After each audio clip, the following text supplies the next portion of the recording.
mi derecha está el oncólogo Martín Lázaro. Hola a todos. Gaitero y tuitero.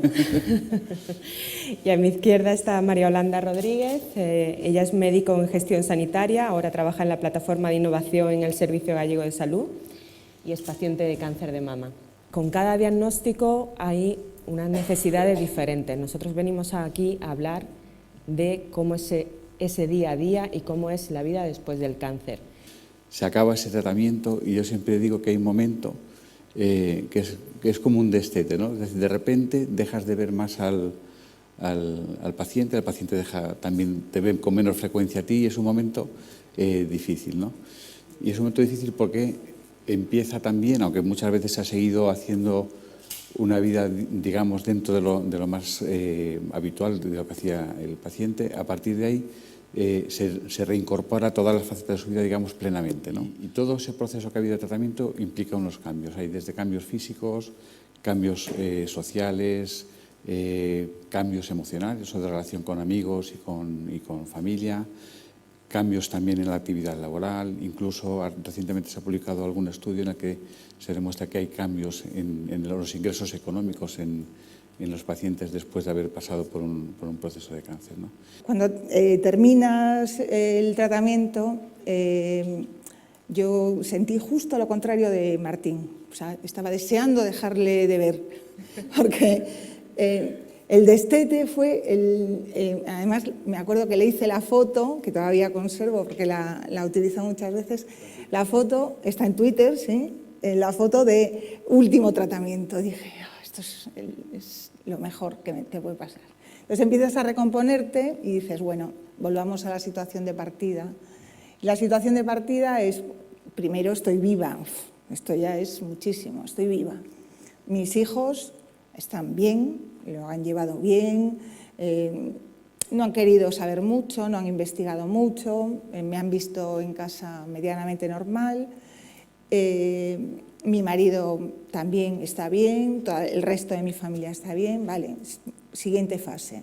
Mis amigos, tenemos 4 cánceres de mama en 5 mujeres del grupo. O sea, la comunicación era fluida. Sí, sí, fenomenal, todos sanitarios además, nos apoyamos mucho, nos ayudamos mucho y no hubo ningún problema entre nosotros. De hecho, nunca recuperé la situación de partida, si bien fui reconduciendo mi vida laboral. Yo te quería preguntar, porque el objetivo debe ser volver a la situación de partida, o sea, no, la enfermedad no significa un cambio y con ello una transformación. Entiendo que para recuperar, o sea, que el objetivo es recuperar la normalidad, ¿no? Pero para o salir mí fuera de la enfermedad. Era estar todo el día loca, con horarios malos, viajar todo el día, y esa era la normalidad. Y la normalidad es lo que te permite decir ya estoy curada, que no sé, a lo mejor es algo que es la composición del lugar que te haces tú, ¿no? Que muchos de los cambios que se producen son por cambios de la propia persona ante diferentes expectativas que se plantean después de haber sufrido ese proceso, ¿no? Es decir, ya no es solo el momento cero, sino que a lo mejor el momento cero mío nuevo tiene otras connotaciones, porque a lo mejor yo lo que espero de todo esto es otra cosa un poquito diferente también, ¿no? Pero es cierto que hay cambios cognitivos por los tratamientos, que lo decíamos, cambios físicos, cansancio que a veces persiste mucho tiempo después de haber acabado los tratamientos. Los niños, en el momento en que tuvieron claro que ya estaba todo en orden, no volvieron a preguntar y la situación fue absolutamente normal en casa. Cuando hay un diagnóstico de cáncer, está claro que el shock es muy fuerte, ¿no? Y ahí es un camino duro, ¿no? El que desarrolla una persona que tiene cáncer. Pero en ese camino hay cosas positivas, ¿no? Porque tú me hablabas de que el hecho de haber hecho un parón en tu vida laboral permitió estar más tiempo con tus hijos, ¿no? Cambió la dinámica familiar. Sí, sí. Y bueno, me comentabas antes, ahora aprobamos y sacamos buenas notas, en plural. Unas notazas impresionantes. Antes estábamos siempre renqueando y ahora sacamos notazas. Porque ¿cómo ha sido ese tiempo? Como estaba en casa, pues estaba con ellos. Además, yo creo que me tocaba la pubertad y que le tenía muchísimo miedo a la pubertad de mis hijos, me tocaba la pubertad y pude estar con ellos más tiempo y pudimos hacer más cosas juntos. ¿Cómo fue en tu caso la reacción de tu marido? Es una persona excepcional y la verdad es que aunque me daba mucha caña, porque no me dejaba que me quedara en la cama, y me daba mucha caña, me reñía mucho, la verdad es que ha sido un apoyo impresionante, porque me sentí muy arropada, muy querida, muy valorada. Fue un redescubrimiento de la persona con la que llevas ya muchos años y yo creo que tenemos una relación ahora mucho más potente. No siempre pasa lo mismo, ¿no? Es lo mismo de antes, el proceso, lo que ha pasado durante el proceso y la comunicación, luego en el largo plazo posterior va a influir mucho en cómo se ha ido lo anterior. Entonces, hay relaciones que salen reforzadas en ese sentido, ¿no? Relaciones de pareja y tal, que salen reforzadas y otras que no. Otras que no, que al revés, incluso hay hasta sentimientos de culpa y cosas parecidas, y que la comunicación no es buena y que no salen reforzadas. Incluso hay un porcentaje eso está escrito, no me acuerdo ahora cuánto es, pero de parejas que se separan después de estos procesos, ¿no? ¿Cómo influye la imagen de ti misma en la sexualidad? Fatal, horrible, terrorífico. Terrible. O sea, es que no tengo palabras para decir, entre el pelo, las cejas, las uñas, te sientes fatal. Por eso lo de la reconstrucción, las reconstrucciones inmediatas, un buen resultado estético, yo creo que debe ser casi, vamos, el leitmotiv del post-tratamiento, ¿no? Mi peluquera es la segunda persona a la que más necesitas después del oncólogo. ¿Cuándo siente el paciente que ya no es paciente? ¿Existe esa fecha? ¿Depende de vosotros? Bueno, no hay una fecha como tal, ¿no? En el caso de que tú acabes un tratamiento y empieces unas revisiones ya sin tratamientos y de ningún tipo y tal, digamos que eso podría considerarse un alta o en cierto modo, porque has dejado de estar recibiendo un tratamiento, ¿no? Realmente el alta como tal lo recibes unos años después, cuando ya la probabilidad de que haya una recaída es mucho menor, ¿no? ¿Existe dificultad a la hora de reincorporarse laboralmente, no por parte del paciente, sino por parte de la empresa, del trabajo? Bueno, puede haber, como decías, por parte del paciente, que los hay por a veces cansancio, etcétera, que persiste después de los tratamientos, pero es cierto que los hay a veces también en los trabajos. Depende de qué trabajo sea, pues puede haber más o menos dificultad para incorporarse. Un trabajo en el que tu jefe o tu empresa no te va a dejar absolutamente un día, si un día estás especialmente cansado o que ya tienes un problema tal, pues ahí vas a tener muchos problemas porque te decir, bueno, tú no trabajes, contratamos a alguien que esté este tiempo hasta que tú estés bien, ¿no? Entonces yo creo que eso sí que se puede notar, de hecho hay muchas personas que lo reflejan. Cuando ya parece que la cosa va bien, el miedo sigue. Es un compañero de viaje que se instala con el diagnóstico. Yo opté por no pensar en eso. No quiero tener ningún pensamiento negativo porque es igual, las cosas serán lo que vayan a ser independientemente de mi actitud.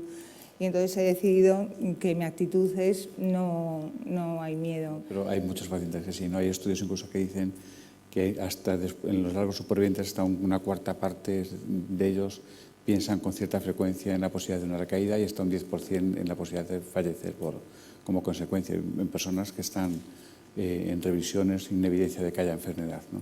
Tú eres médico y paciente.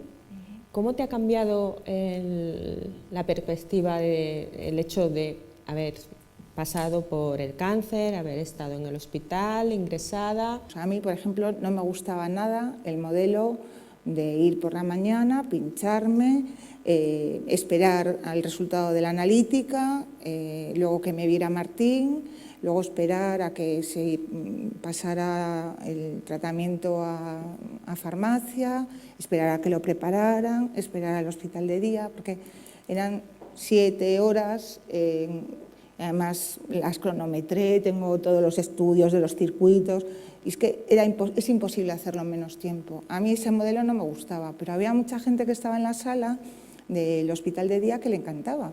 ¿Qué has aprendido de los pacientes? Me sorprenden muchas cosas, ¿no? Sí, sí. Pero en el periodo de convivencia con el cáncer... A la superación de la enfermedad, ¿no? A cómo se enfrentan a una enfermedad de este tipo que tiene esas connotaciones que tiene. Que lo decía antes María, que muchas veces no es que sea peor que otra enfermedad, sino que tiene unas connotaciones simplemente por la palabra que muchas veces pues, obliga a una superación que no tienen otras enfermedades, ¿no? Y hay otra cosa que se aprende de muchos de los pacientes, y va a ser la palabra de la reunión, no sé si sigue Paco Barón por aquí o no, pero es la palabra altruismo, es decir, que entre ellos ayudan mucho.